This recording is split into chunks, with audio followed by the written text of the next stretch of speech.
নমস্কার, আমি ডক্টর সোমনাথ ঘোষ, বক্ষরোগ বিশেষজ্ঞ, রামপুরহাট। আজকে হচ্ছে ৭ম মে। 7th মে দিনটাকে আমরা বিশ্ব অ্যাজমা দিবস হিসেবে উদযাপন করে থাকি। তো আমরা আজকে সংখ্যার দিক দিয়ে যদি বিচার করি, তাহলে গোটা পৃথিবীতে ২০২৩ সালের সংখ্যা অনুযায়ী ৮৯ মিলিয়ন লোক আজকের দিনে অ্যাজমাতে আক্রান্ত, এবং ভারতবর্ষের কথা যদি আমরা ধরি, তাহলে প্রায় ১৭ মিলিয়ন লোক আমাদের দেশে আজকে অ্যাজমাতে আক্রান্ত। তো গোটা দেশের জনসংখ্যা নিরিখে এই সংখ্যাটা কিন্তু ২% কাছাকাছি।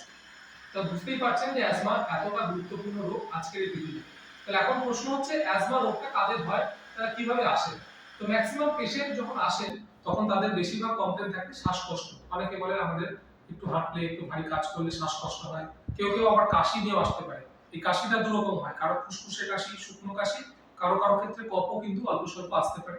তার সঙ্গে বুকের উপর একটা চাপ চাপ ভাব অনুভব করেন, যে বুকের মধ্যে মনে একটা পাথর বসে আছে, বুকের মধ্যে একটা চাপ চাপ ভাব, অনেকের ভেতর বুকের ভেতরে সাই সাই করে। তো এই সমস্ত সিম্পটম গুলো সাধারণত অ্যাজমা পেশেন্টদের থাকে, এবং এই সিম্পটম গুলো কিন্তু কন্টিনিউয়াস হয় না। মানে প্রত্যেকদিন শ্বাসকষ্ট, কাশি, সাই সাই ভাব কিন্তু নাও হতে পারে। অনেক পেশেন্টই বলে যাদের কোনো একটা পার্টিকুলার সিজনের ক্ষেত্রে, বা যখন সিজন চেঞ্জ হয়, ধরুন শীতের শুরুতে বা শীতের শেষের দিকটায় একটু শ্বাসকষ্ট, কাশি, সাই সাই ভাবগুলো বাড়ে। আবার অনেক পেশেন্ট আছে যাদের সকালবেলা, রাতের দিকে বাড়ে। অর্থাৎ দিনের বিভিন্ন সময়ে সিম্পটম গুলো পরিবর্তন হয়, এবং ঋতুর সঙ্গে সঙ্গে কিন্তু একটা পরিবর্তন সিম্পটমে দেখা যায়। এবং এই সিম্পটম গুলো যাদের থাকে, সাধারণত তাদের মধ্যে একটা অ্যালার্জিক টেন্ডেন্সি থাকে। অনেকের কাশি হয়, অনেকের হাঁচি হয়, কারো কারো ধুলো লাগলে, ধোঁয়া লাগলে একটা কষ্ট অনুভব করেন, যেটা আমরা ডাক্তারি পরিভাষায় অ্যালার্জিক রাইনাইটিস বলি।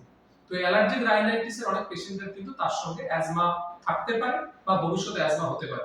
সেই জন্য আমরা অ্যালার্জিক পেশেন্ট দেখতে কিন্তু অ্যাজমা আছে কি নেই সেটা কিন্তু পরীক্ষার মাধ্যমে দেখার চেষ্টা করি, কারণ অ্যালার্জিক রাইনাইটিস পেশেন্ট একটা সময়ের পরে কিন্তু অ্যাজমা হওয়ার প্রবণতা অন্যান্য পেশেন্টের থেকে কিন্তু বেশি।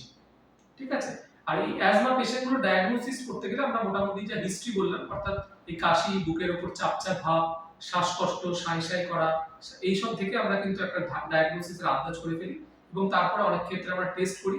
টেস্ট যে করতেই হবে অ্যাজমা প্রমাণ করার জন্য সেটা নয়, আমরা ক্লিনিক্যালি অ্যাজমা ডায়াগনোসিস করতে পারি, এবং অনেক ক্ষেত্রে আমরা পালমোনারি ফাংশন টেস্ট, যেটা ফু দিয়ে আমাদের শ্বাসনালীর ভেতরে নিঃশ্বাস প্রশ্বাস দেখে একটা রিপোর্ট করতে হয়, সেই রিপোর্টের ভিত্তিতে আমরা পালমোনারি ফাংশন টেস্টের মাধ্যমে আমাদের এই অ্যাজমা রোগটির আমরা ডায়াগনোসিস করে থাকি। এবং অ্যাজমা রোগের ক্ষেত্রে আরেকটা গুরুত্বপূর্ণ অংশ হচ্ছে অ্যালার্জি।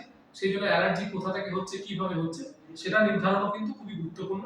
এবং অ্যালার্জির জন্য আমরা অনেক সময় একটা স্কিন প্রিক টেস্ট বলে একটা টেস্ট আছে, তার মাধ্যমে আমরা কি কি থেকে অ্যালার্জি আছে সেটা বুঝতে পারি, এবং সেগুলো অ্যাভয়েড করতে পারি। তবে অ্যাজমা রোগ নিয়ে অযথা আতঙ্ক হওয়ার কিছু নেই, কারণ অ্যাজমার চিকিৎসা কিন্তু অত্যন্ত সহজ।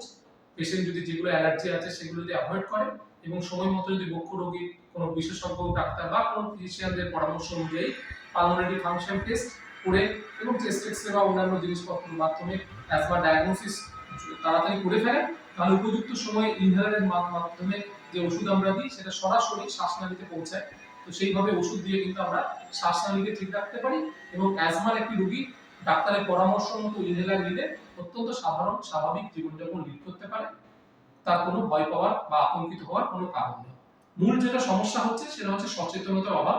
সেজন্য আজকের এই বিশ্ব অ্যাজমা দিবসে আমাদের সমস্ত মানুষের উদ্দেশ্যে একটাই কথা, যে আপনার যদি এই সমস্ত সিম্পটম হয়, তাহলে আপনার নিকটবর্তী কোনো ডাক্তার দেখান, এবং ডাক্তারের পরামর্শ মতো আপনার অ্যাজমা আছে কি নেই সেটা জেনে নিন, এবং যদি অ্যাজমা থাকে তাহলে সেক্ষেত্রে ডাক্তারের পরামর্শ মতো ইনহেলার ব্যবহার করুন।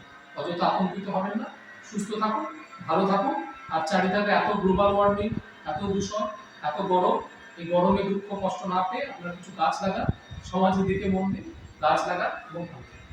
এই বলে আমার বক্তব্য শেষ করছি। ধন্যবাদ, থ্যাংক ইউ।